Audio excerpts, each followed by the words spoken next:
Okay, gagawa tayo ng ating breakfast. So ngayon naka-slice na tayo ng dalawang strawberry at melon. Ayan, ito the same din to. At saka ito, strawberry at saka apple. Then, strawberry at saka apple. Then, mag-a-add tayo ng bawat isa ng yogurt. Okay? Ito na yun. Bubuksan muna natin. Nabuksan natin ang bawat flavor ng yogurt. So, i-add natin siya. Okay? So, ayan na-add na natin ang ating mga yogurt. Kaya, ngayon mag-add na naman tayo ng gatas. Gatas na naman ang ating i-add. Ayan ang gatas. Kahit anong gatas pwede nyo i-add. Mag-add tayo ng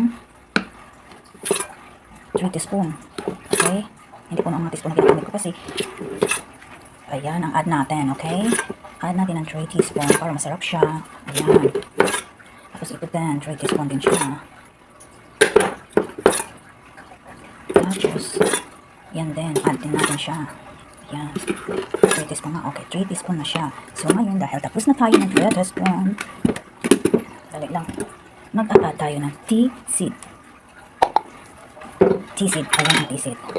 Ayan ang tea seed. Okay. Isang teaspoon. Dalawang teaspoon. Isang teaspoon. Dalawang teaspoon. Isang teaspoon. Dalawang teaspoon. O, di last na tayo. Ayan, okay na siya. Ayan, okay na siya. Nasa sa inyo lang ang takal niya kung pupunuin nyo ba o daramihan nyo, bahala kayo. Okay?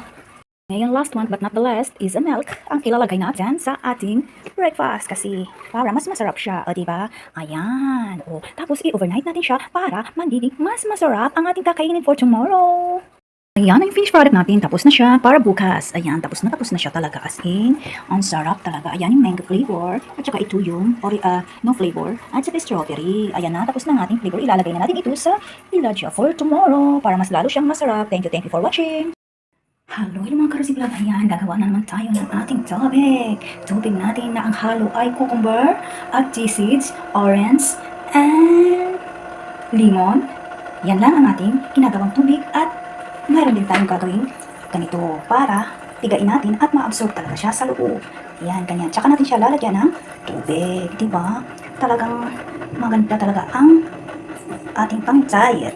Kaso lang ang limon napakatigas. Napakatigas talaga ng limon. Hindi ko alam bakit siya ganyan. Tsaka ngayon, kukuha na naman tayo ng ating tubig. Ayan, lalagyan natin siya ng tubig. Okay. At i-overnight na naman natin siya para mas malasa siya. Ganyan ang ginagawa natin sa ating tubig. I-straw na lang natin siya para malasaan. Tapos dadagdagan na lang natin siya ng tubig.